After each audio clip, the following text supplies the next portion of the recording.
Hello guys, welcome to our YouTube channel. और आज के इस वीडियो में हम पढ़ने वाले हैं C++ के वेरिएबल्स के बारे में, आइडेंटिफायर के बारे में, और हम कैसे वेरिएबल्स को इनिशियलाइजेशन करते हैं, उनकी वैल्यू कैसे स्टोर करते हैं। ये सारी चीज़ें आज हम पढ़ने वाले हैं। और वीडियो शुरू करने से पहले मैं आपको कुछ इंपॉर्टेंट इन्फॉर्मेशन बताना चाहता हूँ। वो क्या है, न्यूटन स्कूल एक ऐसा प्लेटफॉर्म है जहाँ पर आपको प्रिपेयर किया जाता है एक अच्छा टेक में करियर बनाने के लिए। और न्यूटन स्कूल प्रोवाइड कराता है मल्टीपल कोर्स, और जो कि क्या है, एक्सपर्ट द्वारा बनाए गए हैं। और ये कोर्स ना कि सिर्फ फ्रेशर्स के लिए है, बल्कि ये कोर्स प्रोफेशनल्स और जो वुमेन नॉन टेक बैकग्राउंड से आती हैं उनके लिए भी ये सारे कोर्स बनाए गए हैं। और इस कोर्स में क्या है, आपको 6 मंथ तक ट्रेन किया जाता है और उसके बाद में आपको एक अच्छा फुल स्टैक डेवलपर बनाते हैं। और जो सबसे बेस्ट पार्ट है न्यूटन स्कूल का, वो ये है कि आपको इस कोर्स के दौरान कोई भी फ़ी पे नहीं करनी होती है। और जब आपका कोर्स कंप्लीट हो जाता है और उसके बाद में अगर आपका प्लेसमेंट मिनिमम 5 लाख या उससे ज़्यादा का लगता है, तभी आपको फ़ी पे करनी होती है। और इस वेबसाइट पे आप देख रहे होंगे जो लॉन्च पैड एक बहुत ही इम्पोर्टेंट पार्ट है हमारी इस वेबसाइट का। इस पर क्या है, आप अपना अकाउंट बना के इसमें कोडिंग कर सकते हैं और जो मल्टीपल कॉन्टेस्ट होते हैं उनमें पार्टिसिपेट कर सकते हैं। और जो कोर्सेज हैं यहाँ पे, उनमें आप क्या है, इनरोल कर सकते हैं। तो चलिए शुरू करते हैं। सो गाइस, सबसे पहले अब हम देखते हैं C++ के वेरिएबल्स के बारे में। वेरिएबल्स क्या होते हैं, ये एक कंटेनर की तरह होते हैं। जैसे हमारे घर में भी बहुत सारे कंटेनर होते हैं और उसमें हम डिफरेंट टाइप के मटेरियल को स्टोर करते हैं। जैसे हमें अगर दाल स्टोर करनी है तो हम उसके लिए अलग कंटेनर यूज़ करते हैं, और जो हमारे राइस होते हैं उनके लिए अलग। तो ऐसे ही वेरिएबल्स क्या होते हैं, ये भी एक कंटेनर की तरह होते हैं। और इसमें हम डिफरेंट टाइप के डेटा टाइप्स की क्या है, वैल्यू स्टोर करते हैं। जैसे हम इंट की वैल्यू कर सकते हैं, और जो फ्लोट होते हैं, ये सारी वैल्यू क्या है, हम वेरिएबल्स का यूज़ से हम उनमें स्टोर करते हैं। तो वेरिएबल क्या होते हैं, एक कंटेनर की तरह होते हैं। जैसे अभी एक कंटेनर आपको शो हो रहा है, इसके तरह से एक वेरिएबल होते हैं। और इनमें क्या है, हम डिफरेंट टाइप की जो हमारे डेटा टाइप्स होते हैं उनकी हम क्या है, वैल्यू स्टोर करते हैं। और जो अब यहाँ पे जैसे मैं यहाँ पे इंट की वैल्यू भी स्टोर कर सकता हूँ। जैसे इंटीजर 14 क्या है, एक इंटीजर है। और हमारे जो फ्लोट होते हैं, फ्लोट में क्या है, डेसिमल जो होते हैं उनकी भी वैल्यू हम इसमें स्टोर कर सकते हैं। हम क्या है, करेक्टर भी यूज़ कर सकते हैं। जैसे करेक्टर होते हैं ABCD या कुछ भी, तो ये भी हम क्या है, इसमें स्टोर कर सकते हैं। और भी हमारे पास जैसे हम स्ट्रिंग भी स्टोर करते हैं। तो ये सारे क्या है, हम वेरिएबल की हेल्प से हम स्टोर करते हैं अपनी मेमोरी में। और उसके बाद में जो हम वेरिएबल होते हैं उनका सिंटैक्स क्या होता है, सबसे पहले हमें टाइप को डिफ़ाइन करना पड़ता है। कैसे, मतलब किस टाइप का है, इंट टाइप है या फ्लोट है या डबल। तो उसके बाद में क्या है, हम वेरिएबल का नेम लिखते हैं। अब वेरिएबल का नेम को हम आइडेंटिफायर भी बोलते हैं। और उसके बाद में फिर क्या है, हम उसकी वैल्यू असाइन करते हैं। और अब हम देखते हैं कि जो हमारे आइडेंटिफायर्स होते हैं वो क्या होते हैं। आइडेंटिफायर क्या होते हैं, जो भी हम नेम इसमें वेरिएबल्स के नेम जो देते हैं उन्हीं को क्या है, हम आइडेंटिफायर बोलते हैं। और वो क्या होते हैं, यूनिक नेम होते हैं। और हम एक नेम को हम 2 वेरिएबल के उसमें स्टोर नहीं कर सकते हैं। जैसे अगर हमने कोई भी नेम दिया, अगर हमने A दिया है तो उसको हम एक ही बार यूज़ कर सकते हैं। अगर हम उसको 2 बार यूज़ करेंगे तो क्या है, हमें एरर शो होने लगेगा। और जो हमारे रूल्स होते हैं आइडेंटिफायर लिखने के, वो ये होते हैं कि नेम हमारे क्या है, नेम में हम या तो हम लेटर लिख सकते हैं, डिजिट्स लिख सकते हैं और अंडरस्कोर लिख सकते हैं। ये तीनों चीज़ों का यूज़ करके हम क्या, अपने जो वेरिएबल के नेम होते हैं जिसको हम आइडेंटिफायर बोलते हैं वो लिख सकते हैं। और कभी भी जो हमारे जो आइडेंटिफायर का नेम होता है वो हमेशा क्या है, या तो लेटर से शुरू होता है या फिर हम उसमें क्या है, अंडरस्कोर यूज़ कर सकते हैं। और लेकिन जो हमारे डिजिट्स होती हैं वो हमारे क्या है, हम उनसे अपना जो आइडेंटिफायर का नेम होता है वो स्टार्ट नहीं करते हैं। फिर उसके बाद में क्या आता है, हम जो हमारे वेरिएबल्स के नेम होते हैं वो केस सेंसिटिव होते हैं। केस सेंसिटिव का मतलब ये होता है, जैसे अगर हम कोई भी लिख रहे हैं, कोई भी हमने क्या है, वेरिएबल का नाम लिखा और उसी नेम को हम अगर कैपिटल लेटर में लिखते हैं तो वो दोनों क्या है, अलग अलग नेम हो जाएंगे। तो हम अगर स्मॉल लेटर में लिखते हैं कोई भी नेम और वही नेम अगर हम कैपिटल में लिखेंगे तो वो दोनों का सेंस क्या होगा, अलग अलग हो जाएगा। तो यही होता है कि केस सेंसिटिव। और जो हमारे नेम होते हैं उसमें ना तो हम कोई भी वाइट स्पेस भी यूज़ नहीं कर सकते हैं, और जैसे स्पेशल करैक्टर होते हैं जैसे एक्सक्लेमेटरी साइन, हैश, परसेंटेज, ये सारे हम इसमें यूज़ नहीं कर सकते हैं। उसके बाद आता है हमारे जैसे जो हमारे वर्ड होते हैं जो C++ में पहले से ही रिजर्व होते हैं, उनका नेम हम यूज़ नहीं कर सकते अपने वेरिएबल का नेम देने के लिए। जैसे हमारे पास इंट हो गया, ट्रू, क्लास और ऐसी और भी बहुत सारे जो नेम होते हैं जो पहले से मतलब हमारे कंपाइलर में स्टोर होते हैं, उनका यूज़ हम नहीं कर सकते हैं अपने जो हम वेरिएबल या आइडेंटिफायर का नेम लिखते हैं, तो उसमें हम क्या है अब ये सारे कीवर्ड्स यूज़ नहीं कर सकते हैं। और अब आते हैं, अब हम देखते हैं कि कैसे हम अपने जो वेरिएबल होते हैं उनको डिक्लेयर करते हैं। तो सबसे पहले हमें क्या है टाइप को डिक्लेयर करना पड़ता है, हम किस टाइप का वेरिएबल बनाना चाहते हैं। अब टाइप में क्या है, इंट भी टाइप हो सकता है, फ्लोट हो सकता है, डबल हो सकता है। तो ऐसे ही उसके बाद में क्या है हम अपना जो वेरिएबल का नेम होता है और जिसको हम क्या है आइडेंटिफायर भी बोलते हैं, फिर वो हम लिखते हैं। तो ऐसे क्या है हम अपने जो वेरिएबल होते हैं उनको हम ऐसे डिक्लेयर करते हैं। और अभी हम मैं एग्जांपल दिखा रहा हूँ, जैसे यहाँ हमने इंट टाइप किया, ये क्या हो गया, ये डेटा टाइप। डेटा टाइप अभी हम आगे पढ़ने वाले हैं, तो अभी आप बस ये देख लो कि हम कैसे इसको डिक्लेयर करते हैं। उसके बाद में क्या है हम जो वेरिएबल का नेम होता है वो लिखते हैं। फिर आता है, फिर जैसे हमने यहाँ फ्लोट, जो हमारा टाइप है वो फ्लोट है और यहाँ हमने वेरिएबल का नेम सी लिखा है। अब ऐसा नहीं है कि ये शॉर्ट नेम, हम अपने यूज़ के लिए हम इसमें लॉन्ग भी नेम हो सकते हैं। हम किसी चीज़ का मतलब अगर जैसे हम किसी क्वांटिटी डिफाइन करना चाहते हैं या नंबर ऑफ़ स्टूडेंट लिखना चाहते हैं, तो वो भी हम क्या यूज़ कर सकते हैं। और हमने यहाँ जैसे बूल टाइप होते हैं उसमें भी लिख सकते हैं।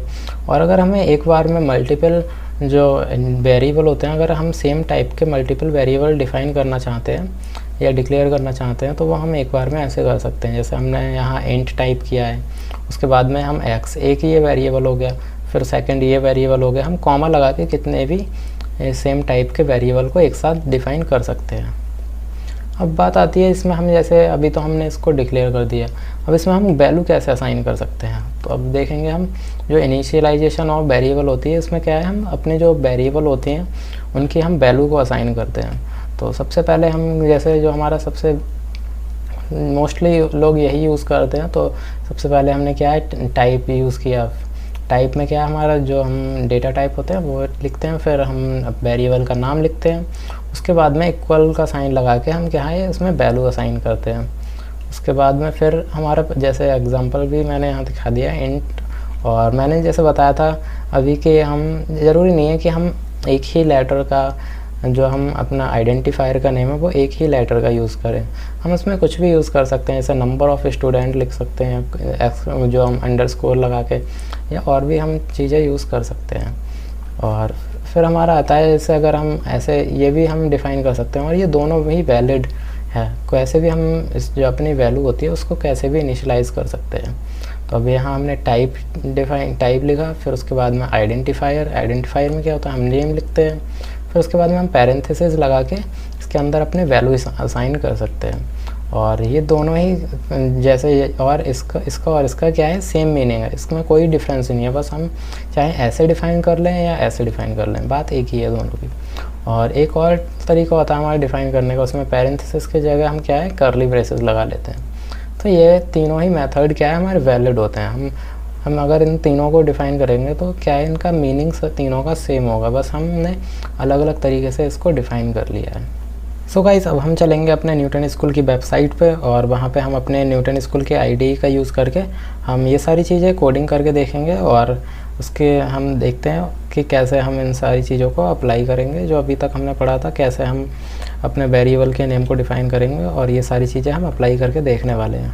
सो गाइस, अब आ गए हम अपने न्यूटन स्कूल की वेबसाइट पे, और यहाँ से हम क्या है लॉन्च पैड में जाके अब क्या है मल्टीपल कोर्स में इनरोल कर सकते हैं। और अभी क्या है हम जो अपने अभी तक पढ़ा था उसको हम कोडिंग करके देखेंगे। तो अपने अभी तक अगर साइन अप नहीं किया है तो यहाँ से साइन अप कर सकते हैं, और यहाँ से क्या है लॉगिन कर सकते हैं। तो मैं यहाँ लॉगिन कर लेता हूँ, और उसके बाद में क्या है हम अपने जो न्यूटन स्कूल की आईडी है उसको हम ओपन कर लेते हैं प्लेग्राउंड पे क्लिक करके। और जैसा कि अभी हमारा ये C++ का कोर्स चल रहा है, तो हम यहाँ एल्गोरिदम वाला प्लेग्राउंड ओपन कर लेंगे। और अभी अब तक आपने प्लेग्राउंड नहीं बनाया तो यहाँ से क्लिक करके बना सकते हैं। मैंने यहाँ अपना जो प्लेग्राउंड है वो बना लिया है, और हम इसको हटा के एक नया प्रोग्राम बनाते हैं। हैश सबसे पहले हम क्या है जो हमारी हेडर फाइल है उसको ऐड करते हैं और इसको हम IO स्ट्रीम लिखेंगे। और ये सारी चीज़ों के बारे में मैंने लास्ट वीडियो में बताया था, अगर आपने अभी तक नहीं देखी है तो आप चैनल पे जाके चेक कर सकते हैं और प्लेलिस्ट को भी सेव कर सकते हैं, जिससे क्या होगा आप जो भी नई वीडियोस आएंगी वो आप देख पाएंगे। और इसके बाद में हम एक फंक्शन बनाते हैं मेन, और इसके बाद में हम कर देते हैं रिटर्न टाइप 0।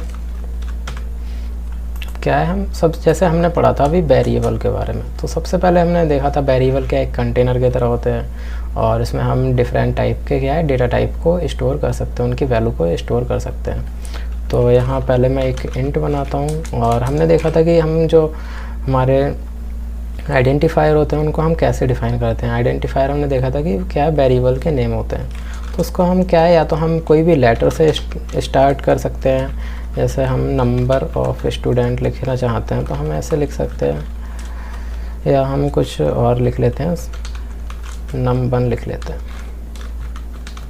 num1 लिख लिया। और ये एक वैलिड है, इसमें कोई भी जैसे हमने देखा था अगर हम यहाँ अंडरस्कोर लगा देते हैं तब भी कोई भी प्रॉब्लम नहीं होगी। लेकिन हमें क्या है या तो हम जो अपना फर्स्ट लेटर हमारा या तो अंडरस्कोर हो या तो फिर हमारा लेटर हो, हमारी डिजिट नहीं होना चाहिए फर्स्ट जो हमारा नंबर है। और अगर हम सेकंड नंबर डिफाइन करते हैं तो हम num2 कर सकते हैं। और ये हमने देखा था कि हमारे जो वेरिएबल के नेम होते हैं आइडेंटिफायर वो केस सेंसिटिव होते हैं। अगर हम इसको ही अगर हम लिख देते हैं कैपिटल में, अगर हम इसको लिखेंगे num1 तो क्या है ये अलग, इसका मतलब अलग होगा और ये अलग, ये दोनों ही क्या है अलग अलग जो हमारे वेरिएबल है वो दोनों का मीनिंग अलग होगा। और हम ऐसे ही अगर हम इसको लिख देते हैं num2 तो ये भी क्या है ये अलग अलग हो जाएंगे। और हम इनको सबको एक साथ भी डिफ़ाइन कर सकते हैं, उसके लिए क्या है हम अगर हमारे पास सेम डेटा टाइप के हम इंटीजर सेम डेटा टाइप के अगर हम कोई भी वेरिएबल डिफ़ाइन करना चाहते हैं तो हम उसे एक लाइन में भी लिख सकते हैं। जैसे मैंने यहाँ इंट लिखा और मैं यहाँ num1 लिख लेता हूँ और कॉमा लगा के हम क्या कर देते हैं num2 लिख देंगे, num2 हमने टाइप कर दिया। और ऐसे ही हम और भी अगर हमें सेम डेटा टाइप के वेरिएबल बनाने हैं तो वो हम ऐसे क्रिएट कर सकते हैं। और उसके बाद में अगर हमें जैसे इनकी वैल्यू इनिशलाइज करनी होती है तो हम क्या करते हैं या तो हमें इसके सामने इक्वल टू का साइन लगा के भी कर सकते हैं। और अभी अगर हमें इसके बाद में असाइन करनी है उसकी वैल्यू इनिशलाइज करनी है तो हम ऐसे भी कर सकते हैं। num1 = 10 लिख दिया हमने। और अगर हम चाहते हैं इसको जो हमारी num2 की वैल्यू है उसको हम इसके सामने ही क्या है इनिशलाइज करना चाहते हैं तो हम क्या है इसमें इक्वल टू का साइन लगा के हम इसमें भी लिख सकते हैं। तो मैं यहाँ टाइप कर लेता हूँ और इसकी वैल्यू हम दे देते हैं 20 और इसमें हम क्या है थोड़ा स्पेस दे लेते हैं। इसके हम एक बात ध्यान रखना कि हमारे जो आइडेंटिफायर के नेम होते हैं उसमें हम स्पेस नहीं दे सकते, अगर उसमें हमने स्पेस दे दिए तो एरर आ जाएगा। तो मैं यहाँ स्पेस दे देता हूँ, इससे क्या है हमें क्लियरली शो होगा सब। और उसके बाद में हम अगर एक थर्ड हम वेरिएबल बनाना चाहते हैं उसमें हम लिख देते हैं एक सम। और इसमें अगर हम अंडरस्कोर से जैसे मैं आपको दिखा देता हूँ, हम अंडरस्कोर से भी स्टार्ट इसका नेम कर सकते हैं। और अब हम क्या है इन दोनों का अगर हमें सम कराना है तो हम लिख देते हैं सम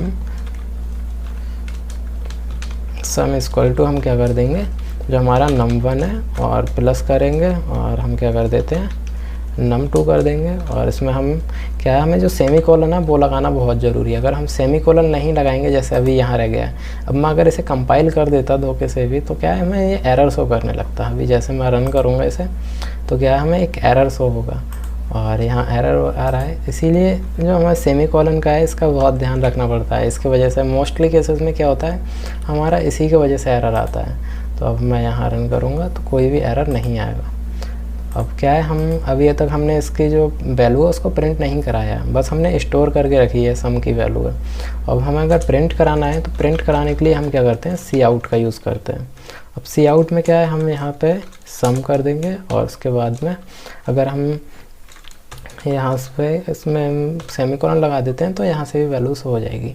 लेकिन अगर हम इसमें एंडल यूज़ कर लेंगे तो क्या होगा, अगर हम इसके बाद में कुछ और प्रिंट कराते हैं तो वो न्यू लाइन से प्रिंट होगा। और हम इसके बाद में अगर हम कुछ लिखना चाहते हैं, यहाँ हम जैसे लिख देते हैं, और यहाँ भी हम ये ऑपरेटर लगा लेते हैं, द सम ऑफ लिख देंगे, the sum of num1 and num2। num2 is क्या है, इन दोनों का जो सम है वो ये हो जाएगा। अब अगर हम इसको प्रिंट कराएंगे तो क्या है हमारे पास, अभी हम देख लेते हैं हमने सब कोई मिस्टेक तो नहीं की है। अब हम यहाँ प्रिंट कराएंगे तो हमारे पास जो इन दोनों का सम है वो आ जाएगा।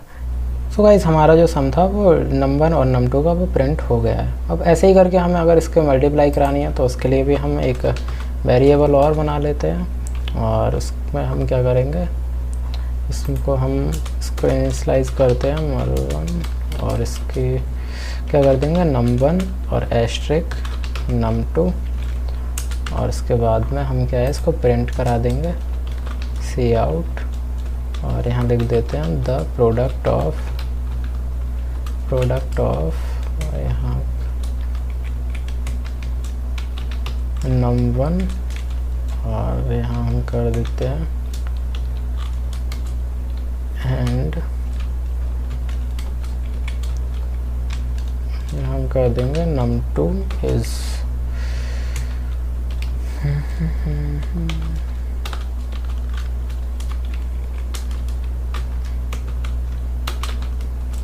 अब हम क्या कर देंगे, प्रिंट करा देंगे मल्टीप्लाई का जो हमने बनाया था वेरिएबल, उसको हम प्रिंट करा देते हैं, और यहाँ हम लिख देंगे एंड। अब हम इसको अगर रन कराएंगे तो हमें क्या है प्रोडक्ट मिल जाएगा जो हमने कराया था 2 नंबर का, num1 और num2 का प्रोडक्ट वो आ गया है। अभी हमने यहाँ पे कोई भी नम हैंडल का यूज़ नहीं किया है, तो इसलिए क्या है हमें ये न्यू लाइन से शो नहीं हो रहा है, तो इसको हम न्यू लाइन से कर लेते हैं। अब क्या है हमें न्यू लाइन से शो होने लगा है। तो ये बहुत ही सिंपल से प्रोग्राम है, और यहाँ हमने बस ये हमारा ट्यूटोरियल था जिसमें हमने क्या आपको बताया कि कैसे हम वेरिएबल क्या होते हैं और वेरिएबल को हम कैसे डिफ़ाइन कर सकते हैं, और उनके क्या है जो आइडेंटिफायर होते हैं उनके नेम को हम कैसे डिक्लेयर करते हैं। ये सारी चीज़ें आज हमने पढ़ी। और इसको जैसे हमने यहाँ पे ये 20 गया है, इसकी जगह हम क्या है ऐसे भी इसकी वैल्यू को डिफ़ाइन कर सकते हैं 20। और अब हम अगर इसको रन करेंगे तो कोई भी एरर हमको शो नहीं होगा, क्योंकि हमने पढ़ा था कि इसको या तो हम ऐसे यूज़ कर सकते डिफाइन इनिशियलाइज़ कर सकते हैं, और इसकी जगह हम क्या है जो करली ब्रेसेस होती हैं उनको भी यूज़ कर सकते हैं। तो जैसा आपका मन है वैसे आप कैसे भी करके इसको इनिशियलाइज़ कर सकते हैं। और अगर हम इसकी वैल्यू इनिशियलाइज़ ना करा के अगर हम क्या है अगर हम यूज़र से इनपुट कराना चाहते हैं तो हम वो भी करा सकते हैं। उसके लिए क्या है हमें सी का यूज़ करना पड़ता है, तो इसको हम हटा लेते हैं और हम यहाँ बंद कर लेते हैं सी, और यहाँ हम कर लेंगे num1, इसको बैक स्पेस एक सेमीकोलन लगा दिया, फिर हम करते हैं सी, और यहाँ हम टाइप कर देंगे num2। अब मैं यहाँ कोई भी हमें जब इनपुट हम कराएंगे वैल्यू तो वह यहाँ हमें टाइप करनी होगी, तो मैं यहाँ 10 जैसे हमारा num1 हमने क्या लिया था 20 लिया था, तो हम यहाँ 20 टाइप करेंगे और यहाँ 10 टाइप करेंगे। तो क्या है हमने 10 और 20 लिए थे, 10 और 20।